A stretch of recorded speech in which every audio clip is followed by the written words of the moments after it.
On that Red Sox team that broke the curse of the Bambino. We can call ourselves world champions right now. He was an integral part of the World Championship year in 2007. Tim Wakefield saw incredible success, but it was a trip visiting wounded veterans at Walter Reed Army Medical Center after the 2007 victory that really showed us all who Tim Wakefield was. Nice to meet you. Being a Red Sox player for as long as I did, or being a Red Sox but a baseball player for 19 years, I knew what camaraderie meant. I knew what a team meant. And when I retired, I kind of missed that, right? These veterans are part of a team.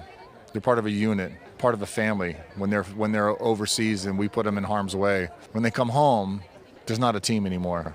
That's hard to deal with. That was devastating. His loss was devastating. It threw us all for a loop. I mean, I had texted him in late August, and there was no indication anything was going on. I don't believe he had been diagnosed yet. Jack Hammond is a retired U.S. Army Brigadier General and the Chief Executive for the Home Base National Center of Excellence for Mental Health and Brain Injuries. Tim's death from a brain tumor was so personal for General Hammond and the whole organization. It was just so quick.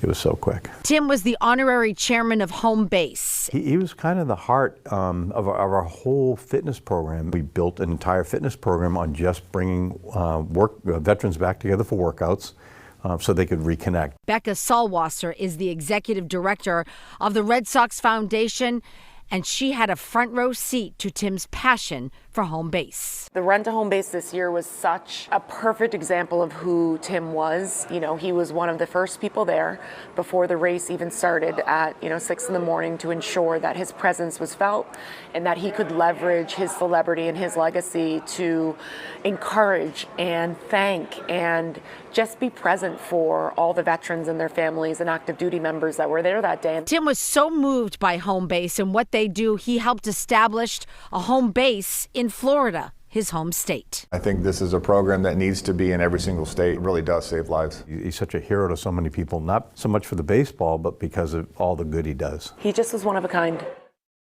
I mean, Becca says it best. He was one of a kind. On so many fronts. And the baseball one, obviously, as the general said, it was on not just a baseball player, but the baseball one. He's the third winningest pitcher in Red Sox history. Red Sox history. Right.